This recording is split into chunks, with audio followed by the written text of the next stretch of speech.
ಭಗವತೆ ವಾಸುದೇವಾಯ. ಓಂ ನಮೋ ಭಗವತೆ ವಾಸುದೇವಾಯ.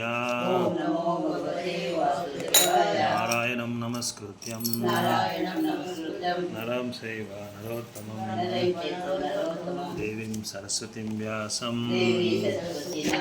ತದೋ ಜಯಮುದಿರೇ.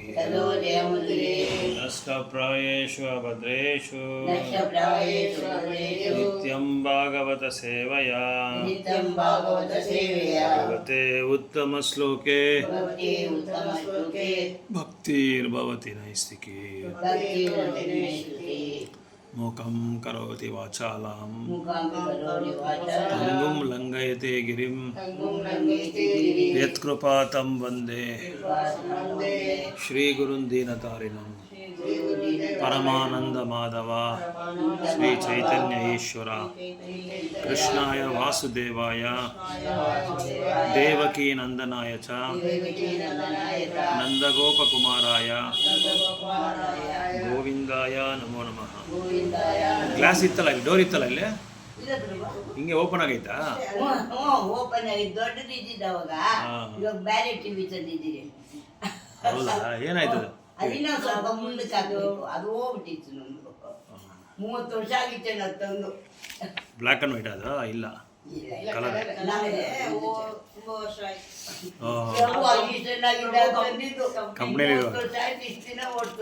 ಇಲ್ಲಿ ಗ್ಲಾಸ್ ಇದ್ದಂಗೆ ಜ್ಞಾಪಕ ಆಯ್ತು ನಮ್ಗೆ. ಇಲ್ಲ ಇಲ್ಲ, ಅದು ಟಿವಿ ಇಕ್ಕಿದ್ದು ಮುಂದಕ್ಕೆ ನಾವು ಹಿಂದಿಗೆ ಹೋಗೈತೆ. ಇಲ್ಲ, ಮುಂದಕ್ಕೆ ಮಾಡ್ಕೊಡ್ತೀನಿ ಅಂತ ಹೇಳವ್ರ. ಇನ್ನ ಸ್ಟ್ಯಾಂಡ್ ಹಾಕವ್ರ, ಇನ್ನ ಸ್ವಲ್ಪ ಮುಂದಕ್ಕೆ ಹಾಕ್ಸ್ಬೇಕು. 26 ಆಯ್ತಾ? 27 ಆಯ್ತಮ್ಮ? 28. ಇತ್ತಂ ಶರತ್ ಪ್ರವೃಕ್ಷೋ ಋತು ಹರೇರ್ ಋತು ಹರೇ ವಿಶೃಣ್ವತಾ ಮೇನುಸವಂ ಯಸೋಮಲಂ. ವಿಶೃಣ್ವತ ಅಂದರೆ ಕೇಳೋದು, ಶೃಣ್ವತ ಶ್ರವಣಂ. ಕಂಟಿನ್ಯೂ ಆಗಿ ಕೇಳೋದು, ಅದೇ ವಿಶೃಣ್ವತೋ ಮೇನುಷವಂ ಯಶೋಮಲಂ ಯಶೋಮಲಂ. ಸಂಕೀರ್ತಮನಂ ಮುನಿಭಿಃ ಮಹಾ ಆತ್ಮಾಭಿರ್ ಸಂಕೀರ್ತಯಮನಂ ಮುನಿಭಿಃ ಮಹಾ ಆತ್ಮಾಭಿಃ ಸಂಕೀರ್ತ್ಯಮನಂ ಮುನಿಭಿಃ ಮಹಾ ಆತ್ಮಾಭಿಃ ಭಕ್ತಿ ಪ್ರವೃತ್ತಾತ್ಮಾ ರಜಸ್ತಮೋಪಹ.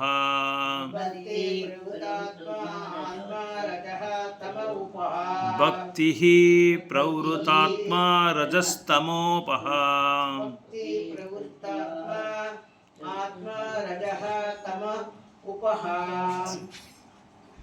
ಇತ್ತಂ ಈ ರೀತಿಯಾಗಿ ಶರತ್ ಋತು ಪ್ರವರ್ಷಿಕ ಋತು ಈ ಎರಡು ಋತುಗಳಲ್ಲಿ ಭಗವಂತನ ವಿಷ್ಣುನತಃ ಸತತವಾಗಿ ಶ್ರವಣ ಮಾಡುತ್ತಾ ಮೇ ನಾನು ಅನುಸವಂ ನಿರಂತರವಾಗಿ ಯಶಃ ಅಮಲಂ ಕೀರ್ತಿಯನ್ನು ಸಂಕೀರ್ತ್ಯಮಾನಂ ಕೀರ್ತಿಸುತ್ತಿರುವ ಮುನಿಭಿಃ ಮಹರ್ಷಿಗಳಿಂದ ಮಹಾತ್ಮಾಭಿ ಮಹಾತ್ಮರಾದ ಭಕ್ತಿ ಸೇವೆಯ ಪ್ರವೃತ್ತ ಹರಿಯಲು ಪ್ರಾರಂಭಿಸಿತು. ಆತ್ಮ ಜೀವಿಯು ರಜಃ ರಜೋಗುಣವು ತಮೋಗುಣವು ಉಪಹ ಕಣ್ಮರೆಯಾಗುತ್ತದೆ. ಜೈ. ಹೀಗೆ ಮಳೆಕಾಲ ಮತ್ತು ಶರತ್ತಳ ಈ ಎರಡು ಋತುಗಳಲ್ಲಿ ಮಹಾತ್ಮರಾದ ಋಷಿಗಳಿಂದ ಸ್ವಾಮಿ ಶ್ರೀಹರಿಯು ಪರೀಕ್ಷಿತ ಅವಕಾಶ ನನಗೆ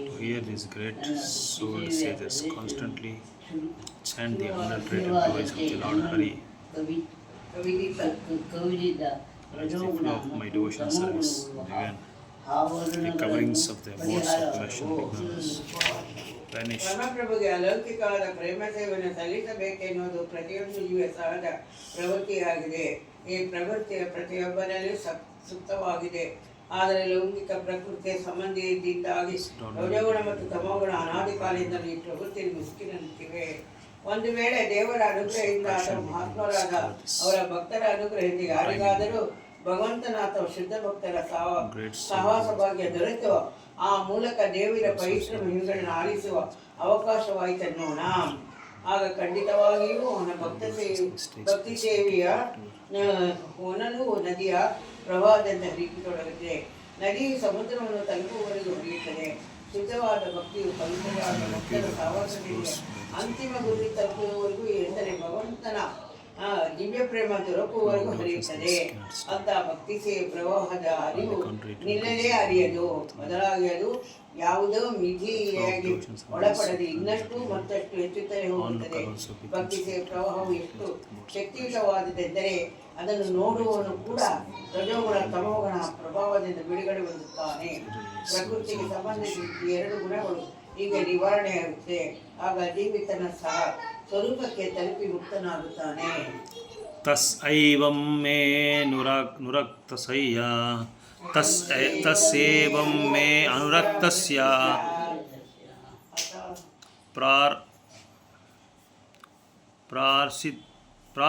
ಪ್ರಾಸಿರ್ತಸ್ಯ ಹತೈನ ಸಹ obediently ಪ್ರಾಸಿರ್ತಸ್ಯ ಹತೈನ ಸಹ ಪ್ರಾರ್ಥಸ್ಯ ಹತೈನ ಸಹ ಶ್ರದ್ಧಾನಸ್ಯ ಬಲಸ್ಯ ದಂತಸ್ಯ ಅನುಚರಸ್ಯ ಚ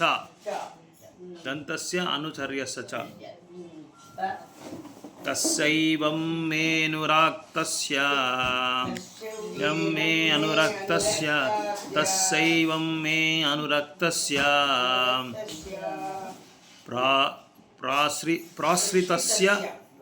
ಪ್ರಾಶ್ರಿತಸ್ಯ ಹತಯೇನ ಸಹ ಶ್ರದ್ಧಾನಸ್ಯ ಬಾಲಸ್ಯ ಅನುಚರಸ್ಯ ಚ ದಂತಸ್ಯ ಅನುಚರಸ್ಯ ಚ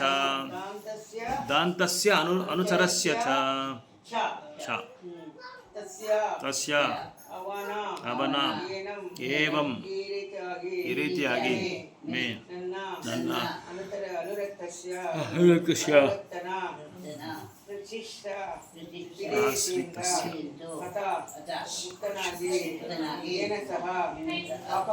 ಪಾಪಗಳಿಂದ ಶ್ರದ್ಧಾದಾನಸ್ಯ ಬಾಲಸ್ಯ ದಂತಸ್ಯ ಅನುಚರಸ್ಯ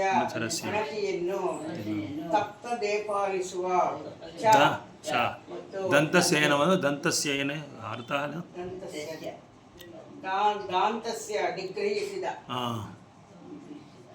ಅನುವಾದ ಕೊಟ್ಟವರು ಭಕ್ತಿವೇದಾಂತ ಸ್ವಾಮಿ Srila ಪ್ರಭುಪಾದಕ್ಕೆ Government since eradicated service. In my heart, I had strong faith in them. I subjugated the senses. I was strictly following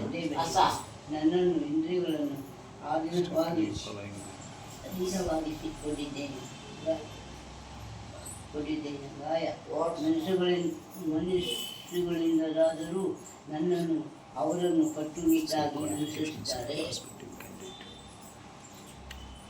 ಪರಿಶುದ್ಧ ಭಕ್ತನ ನೆಲೆಗೆ ಏರಬೇಕೆನ್ನುವ ಭಾವಿ ಭಕ್ತನಿಗೆ ಇವು ಅಗತ್ಯವಾದ ಅಗತ್ಯಗಳು. ಅಂತ ವ್ಯಕ್ತಿಯ ಸದಾ ನಿಜ ಭಕ್ತರ ಸಹವಾಸ ಕೇಳಿಸಬೇಕು. ಹುಸಿ ಭಕ್ತರ ಸಹವಾಸಕ್ಕೆ ಬಿದ್ದು ದಾರಿ ತಪ್ಪಬಾರದು. ಶುದ್ಧ ಭಕ್ತರಿಂದ ಉಪದೇಶವನ್ನು ಪಡೆಯಬೇಕಾದಲ್ಲಿ ತಾನು ಸ್ವತಃ ಸರಳನು ಸೌಮ್ಯ ಸ್ವಭಾವವನ್ನು ಆಗಿರಬೇಕು. ಶುದ್ಧ ಭಕ್ತನು ತನ್ನ ಸಂಪೂರ್ಣವಾಗಿ ದೇವರಿಗೆ ಸಮರ್ಪಿಸಿಕೊಂಡಿರುತ್ತಾನೆ. ದೇವರು ಎಲ್ಲದಕ್ಕೂ ಪರಮಸ್ವಾಮಿ ಎನ್ನುವುದನ್ನು ಉಳಿದವರ ಸೇವಕ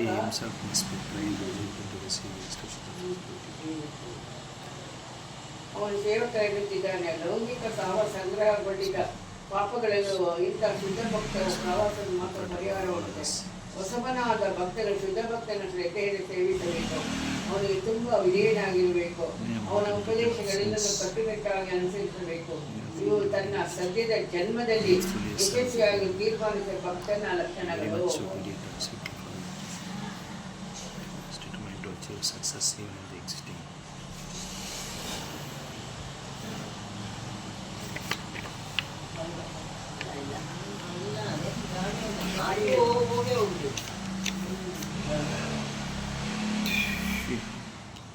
ಜ್ಞಾನಂ ಗುಹ್ಯಾತ್ಮಂ ಯತ್ತತ್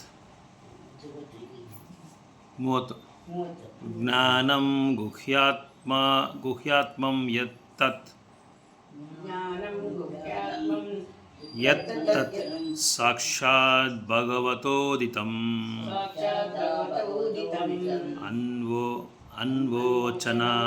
ಅನ್ವವೋಚನ ಗಮಿಷ್ಯಂತಃ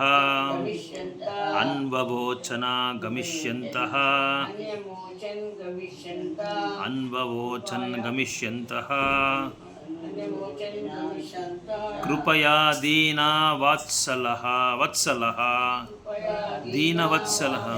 ಕೃಪಯಾ ದೀನವತ್ಸಲಃ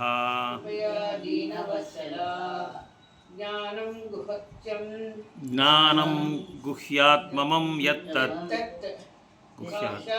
ಸಾಕ್ಷಾತ್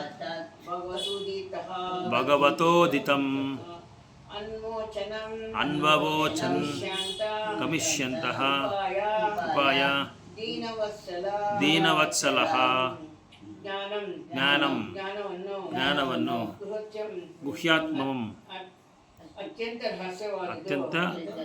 ರಹಸ್ಯವಾಗಿದ್ದು ಯತ್ ಯಾವುದು ತತ್ ಸಾಕ್ಷಾತ್ ಭಗವತ ಉದಿತಂ ಭಗವಂತನಿಂದಲೇ ಉಪದೇಶಿಸಲ್ಪಟ್ಟದು ಅನ್ವವೋಚನ್ ಉಪದೇಶಿಸಿದರು ಗಮಿಷ್ಯಂತಹ ಅಲ್ಲಿಂದ ಹೊರಡುವಾಗ ಕೃಪಯ ಆ ಕಾರಣ ಕರುಣದಿಂದ ದೀನವತ್ಸಲ ಬಡವರಲ್ಲಿ ಒಂದು ನಮ್ರರಲ್ಲಿ ಕರುಣೆ ಉಳ್ಳವರು. These Bhaktivedanta were very kind to poor hearts. Most confidence of ಭಕ್ತಿವೇದಾಂತರು ಹೊರಡುತ್ತಿರುವಾಗ ನನ್ನನ್ನು ಅನುಗ್ರಹಿಸಿತು. ಸ್ವತಃ ದೈವಾತ್ಮಕ ಪುರುಷನನ್ನು ಉದ್ದೇಶಿಸಿದಿಂದ ಆತ್ಮದ ಅತ್ಯಂತ ರಹಸ್ಯ ವಿಷಯವನ್ನು ನನಗೆ ಉಪದೇಶಿಸಿದರು. A pure Vedantist or a Bhakti Vedanta? ಶುದ್ಧ ವೇದಾಂತ ಅಥವಾ ಭಕ್ತಿ ವೇದಾಂತನು ಸ್ವತಃ ಭಗವಂತನಿಂದ ಪಡೆದ ಉಪದೇಶಕ್ಕೆ ಅನುಸಾರವಾಗಿ ತನ್ನ ಅನುಯಾಯಿಗಳಿಗೆ ಉಪದೇಶ ಮಾಡುತ್ತಾನೆ. ಜನರು ಭಗವಂತನನ್ನು ಮಾತ್ರ ಅನುಸರಿಸಬೇಕೆಂದು ಸ್ವತಃ ಅವನ ಭಗವದ್ಗೀತೆ ಮತ್ತು ಇತರ ಧರ್ಮಗ್ರಂಥಗಳ ಸ್ಪಷ್ಟವಾಗಿ ತಿಳಿಸಿದ್ದಾನೆ. ಭಗವಂತನೇ ಎಲ್ಲದರ ಸೃಷ್ಟಿಕರ್ತ, ಪಾಲಕ ಮತ್ತು ಸಂಸಾರಕ. ಪ್ರಕಟವಾಗಿರುವ ಸೃಷ್ಟಿಯೆಲ್ಲವೂ ತನ್ನ ಅಪೇಕ್ಷೆಯಿಂದಾಗಿ ಅಸ್ತಿತ್ವಪಟ್ಟಿದೆ. ಅವನ ಇಚ್ಛೆಯಿಂದಲೇ ಈ ಸೃಷ್ಟಿ ಕೊನೆಗೊಳ್ಳುತ್ತದೆ. ಆಗ ಭಗವಂತನು ಎಲ್ಲ ಬಗೆಯ ಎಲ್ಲ ಪರಿಕ್ರಮಗಳೊಂದಿಗೆ ತನ್ನ ಶಾಶ್ವತ ಧಾಮದಲ್ಲಿ ಬೆಳೆದಿರುತ್ತಾನೆ. ಸೃಷ್ಟಿಗೆ ಮುಂಚೆಯೇ ಅವನು ಶಾಶ್ವತದವೇ ಇದ್ದನು. ಪ್ರಳಯದ ನಂತರವೂ ಅವನು ಅಲ್ಲಿಯೇ ಇರುವನು. ಅವನು ಸೃಷ್ಟಿಯಾದ ಜೀವಿಗಳ ಒಬ್ಬನಲ್ಲ, ಅವನು ಅಲೌಕಿಕನಾದವನು. ಅರ್ಜುನನಿಗೆ ಗೀತೋಪದೇಶ ಮಾಡುವುದಕ್ಕೆ ಬಹಳ ಹಿಂದೆ ಸೂರ್ಯದೇವನಿಗೆ ಆ ಉಪದೇಶ ನೀಡಲಾಗಿತ್ತು. ಅದರ ಕಾಲಕ್ರಮೇಣ ತಪ್ಪಾಗಿ ನಿರ್ವಹಣೆಗೊಂಡಿದ್ದರಿಂದ ಅದು ಭಗ್ನವಾಯಿತು. ಅರ್ಜುನನು ಸ್ವಾಮಿಯ ಪರಿಪೂರ್ಣ ಭಕ್ತನು ಮತ್ತು ಸ್ನೇಹಿತನು ಆಗಿದ್ದನು. ಮತ್ತೆ ಅವನಿಗೆ ಉಪದೇಶವನ್ನು ನೀಡಲಾಯಿತು. ಇದನ್ನು ಕೃಷ್ಣನೇ ಭಗವದ್ಗೀತೆಯಲ್ಲಿ ಹೇಳಿದ್ದಾನೆ. ಭಕ್ತರು ಮಾತ್ರವೇ ಭಗವಂತನ ಉಪದೇಶವನ್ನು ಗ್ರಹಿಸಬಲ್ಲರು, ಬೇರೆಯವರಿಗೆ ಅದು ಸಾಧ್ಯವಿಲ್ಲ. ಭಗವಂತನ ದಿವ್ಯ ರೂಪದ ಅರಿವಿಲ್ಲದ ನಿರಾಕಾರವಾದಿ ಭಗವಂತನೇ ಬೃಹತ್ಯವಾದ ಸಂದೇಶವನ್ನು ಗ್ರಹಿಸಲಾರದು. ಬೃಹತ್ತಮವಾದ ಒಂದು ಮಾತಿನಲ್ಲಿ ಇದು ಬಹಳ ಮಹತ್ವವಾಗಿದೆ. ಭಕ್ತಿ ಸೇವೆಯನ್ನು ಕುರಿತು ಜ್ಞಾನವು ನಿರಾಕಾರ ಬ್ರಹ್ಮದ ಜ್ಞಾನಕ್ಕಿಂತ ಬಹಳ ಮೇಲಿರುವುದು. ಜ್ಞಾನ ಎಂದರೆ ಸಾಮಜ್ಞಾನ ಅಥವಾ ಜ್ಞಾನದ ಯಾವುದೇ ಶಾಖೆ. ಇದು ನಿರಾಕಾರ ಬ್ರಹ್ಮನ ಜ್ಞಾನದವರೆಗೆ ಬೆಳೆಯಬಲ್ಲದು. ಮುಂದೆ ಭಕ್ತಿಯ ಜೊತೆ ಕೆಲಮಟ್ಟಿಗೆ ಬೆರೆತಾಗ ಅದು ಪರಮಾತ್ಮನನ್ನು ಎಂದ ಸರ್ವವ್ಯಾಪಿಯಾದ ಅಂತರ್ಯಾಮಿಯನ್ನು ಸ್ವರಿತ ಜ್ಞಾನದ ತನಕ ಬೆಳೆಯುತ್ತದೆ. ಇದು ಹೆಚ್ಚು ಗುಹ್ಯವಾದ ಜ್ಞಾನ, ಆದರೆ ಅದು ಶುದ್ಧವಾದ ಭಕ್ತಿ ಸೇವೆಗಾಗಿ ಪರಿವರ್ತನೆಗೊಂಡ ದಿವ್ಯಜ್ಞಾನದ ಅತ್ಯಂತ ಗುಹ್ಯವಾದ, ಆದರೆ ಅದು ಶುದ್ಧವಾದ ಭಕ್ತಿಯಾಗಿ ಪರಿವರ್ತನೆಗೊಂಡ ದಿವ್ಯಜ್ಞಾನದ ಅತ್ಯಂತ ಗುಹ್ಯವಾದ ಭಾಗಸಿದ್ಧಿಯಾಗುತ್ತದೆ. ಅದನ್ನು ಗಿರ್ಯಾತ್ಮ ಜ್ಞಾನವೆಂದು ಕರೆಯಲಾಗಿದೆ. ಈ ರಸತ್ಯವನ್ನು ಜ್ಞಾನವನ್ನು ಭಗವಂತನ ಬ್ರಹ್ಮದೇವನ ಅರ್ಜುನ ಉದ್ಧವ ಮೊದಲಾದ ರೂಪದೇಶಿಸಿದನು. ಓಂ ಜ್ಞಾನತಿಮಿರಂಧಸ್ಯ ಜ್ಞಾನಾಂಜನಾ ಶಲಾಕಯ ಚಕ್ಷುರುನ್ಮಿಲಿತಂ ಯೇನ ತಸ್ಮೈ ಶ್ರೀ ಗುರುವೇ ನಮಃ. ಶ್ರೀ ಚೈತನ್ಯಮನೋಭೀಷ್ಟಂ ಸ್ಥಾಪಿತಂ ಯೇನ ಭೂತಲೆ ಸ್ವಯಂ ರೂಪ ಕದಾ ಮಹ್ಯಂ ದದಾತಿ ಸ್ವಪದಾಂತಿ